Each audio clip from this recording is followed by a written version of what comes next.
Amen. Que le nom de Dieu soit glorifié. J'aimerais attirer votre attention sur le départ de l'homosexualité.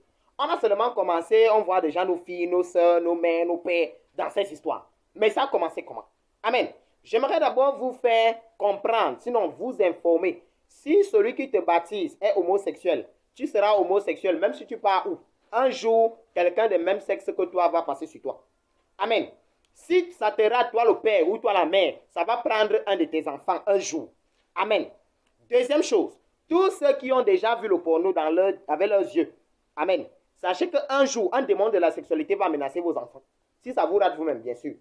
Troisième chose, gardez bien dans vos têtes que la religion que vous suivez, s'il y a ça là-bas dedans, si là-bas c'est normal que ce soit fait, vous allez le faire un jour.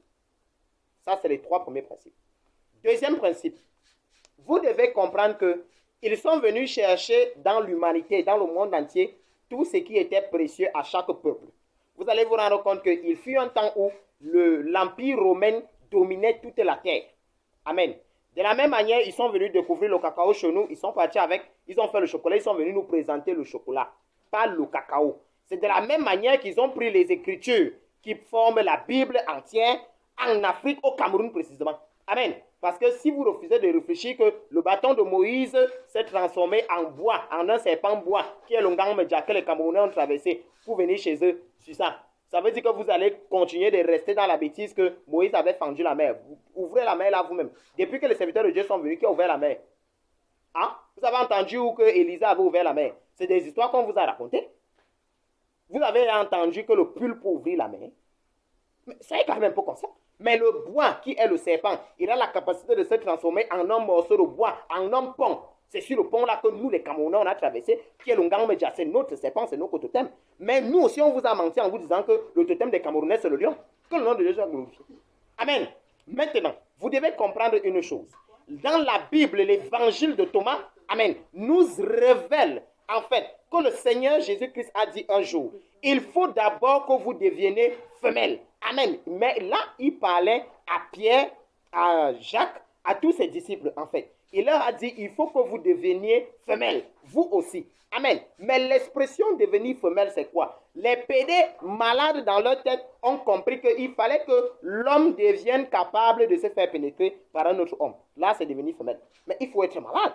Mais en fait, le Seigneur disait quoi? Il te faut devenir femelle, c'est-à-dire, il faut que tu aies des capacités de dormir avec une femme et ça ne te dit rien. Hein? Il faut que tu sois en mesure de ressentir la pression d'une grossesse. Amen. Là maintenant, vous allez dire que les pasteurs sont les sorciers. Comment moi, je réussis à voir l'enfant qui est mal positionné dans le ventre d'une femme enceinte si je ne suis pas devenue femelle? Ça veut dire qu'en fonction des signes, des indicateurs spirituels, je réussis à comprendre ce qui se passe dans le corps de la femme. Pourtant, je suis un homme. Amen. Dans l'évangile de Marie-Madeleine, le Seigneur Jésus-Christ dit, Marie-Madeleine aussi deviendra mâle. Pourquoi? Parce que Pierre a demandé au Seigneur Jésus, il faut chasser Marie-Madeleine. La femme n'a pas droit à la vie. Amen. Et là, maintenant, le Seigneur Jésus-Christ va dire, elle aussi est devenue mâle, comme vous.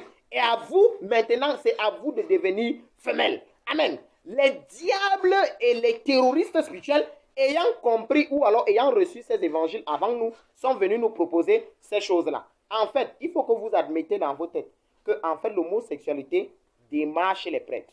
C'est comme ça qu'on les prêche là-bas. Amen. Je vais vous donner un exemple d'un évangile ténébreux. Chacun de nous se rappelle de la partie où le Seigneur Jésus-Christ dit au jeune homme riche, va et vends tout.